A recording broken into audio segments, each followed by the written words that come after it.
Tania du jour, donc nous sommes aujourd'hui le Chet Tishri, le 8 Tishri.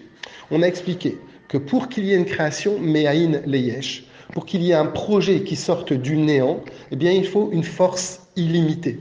Il faut un Or En Sof. Aujourd'hui, l'Admor Hazaken, il nous dit plus que ça. Il nous dit non seulement que pour créer, il faut un Or En Sof, mais le Or En Sof, il va s'exprimer, il va se révéler de manière plus forte, plus la création, elle est basse. Alors pour comprendre ça, dans la création, Hachem, il y a deux sortes de création. Il y a la création spirituelle et la création matérielle. Hachem, il a créé spirituellement des anges, des sphirotes, etc. Et puis il a créé matériellement, physiquement. Donc des deux, celle qui est la plus basse, bien évidemment, c'est la création matérielle. Maintenant, dans la matière, il y a 4 éléments. Il y a le feu, le vent, l'eau et la poussière. De ces 4 éléments, quel est l'élément le plus bas, le plus matériel? C'est la poussière.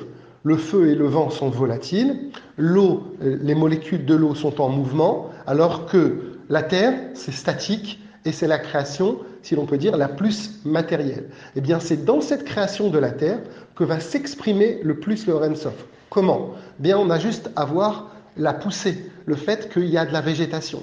On part de rien, on part de la terre, et qu'est-ce qui va sortir? Il va sortir des plantes, des fruits, des récoltes.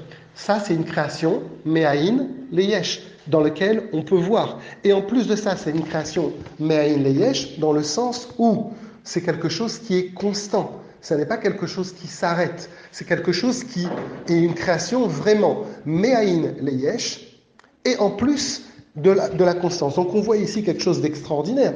On voit que finalement, c'est de la matière que va s'exprimer le Or En Sof. Et justement, le Or En Sof ne va pas s'exprimer du spirituel.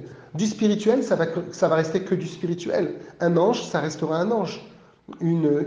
Quelque chose de spirituel, une idée spirituelle va rester spirituelle. Il va pas y avoir quelque chose qui va sortir Me'aïn Leyesh. Et donc, on voit bien même par rapport à la poussée, on pourrait dire qu'il y a le mazal qui dit, on a toujours cette expression qui dit, il y a un mazal qui dit à la plante de pousser, mais le mazal ne dit pas, il dit de pousser une fois que la plante elle existe, une fois que la plante, l'arbre, la récolte elle a commencé à pousser, alors à ce moment-là, il va aider le mazal à ce que ça pousse plus vite et que ça pousse correctement.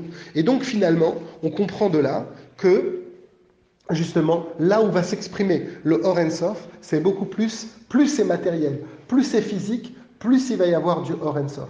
Alors pourquoi c'est comme ça? Maintenant on l'a expliqué comment, maintenant il faut essayer de comprendre pourquoi. L'Admor Hazaken nous dit tout simplement, parce que si l'on peut dire, à Kadosh Baruch Hu, on dit Naase Adam Betsalmenu, Hachem il a fait l'homme à son image à lui. Si l'on peut dire, bien que Chazé Shalom, Hachem n'a pas de forme, mais pour nous de comprendre, eh bien on dit le premier niveau où Hachem il a voulu créer, eh bien, il est comparable à Adam Kadmon, au premier homme, si l'on peut dire. Tout ça, c'est bien évidemment spirituel et imagé. Hachem n'a pas de forme, Hachem n'a pas ni de bras, ni etc. C'est déjà une représentation que Hachem a voulu que nous, on ait pour qu'on comprenne. Eh bien, par rapport à un homme, on voit bien que depuis la tête jusqu'aux pieds, eh bien, finalement, le plus bas niveau qui est les pieds, sont le niveau dans lequel, justement, la personne va s'enraciner. Et donc, c'est un peu la même chose avec Akadosh Baruch Hu.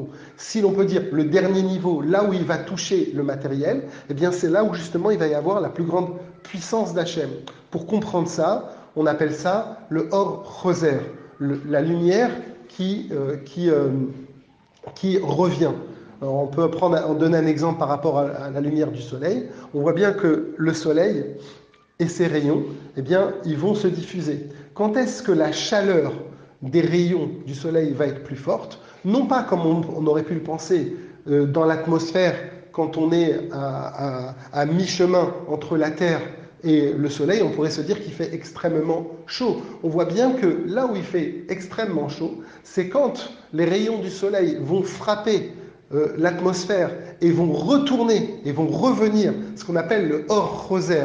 Ça veut dire que c'est la lumière. À partir du moment où elle rebondit sur un obstacle, Quand elle retourne, c'est là qu'elle prend le plus de force. C'est un peu comme avec des trampolines. C'est quand je suis le plus bas que je peux avoir l'impulsion pour remonter à ce moment-là très haut. Et donc c'est ça justement. Akadosh Baruch Hu, quand il a créé, à l'endroit où c'est le plus bas, à l'endroit où c'est le plus matériel, c'est là que va s'exprimer le plus Hachem. En deux mots, si l'on peut dire, c'est le paradoxe de la création.